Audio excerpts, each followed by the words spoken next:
these experiences, learning French unsuccessfully, have pushed you along a certain way, and each time a door closes behind you, you'll never again be standing on that very first doormat, ready to walk through that first door. Some rare people are lucky to have found the right teacher or method the very first time before they walk through that very first door, but it's very rare. Most people move forward with all these doors closing behind them, and the U-turn is no longer possible.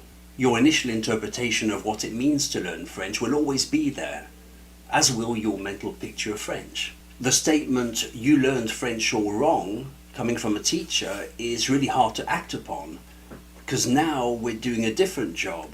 We're trying to unteach you while at the same time teach you. How does that even work? Are we hoping that the good way overwrites the bad way? Who's to say it's going to work? Based on all this, I would say, as a professional, watch out. Be very, very careful who you learn with or how you learn. You'll never again reach that perfect stage of optimal learning that might even be necessary. I don't have the answer to this. For all I know, it's one of the conditions to learn properly.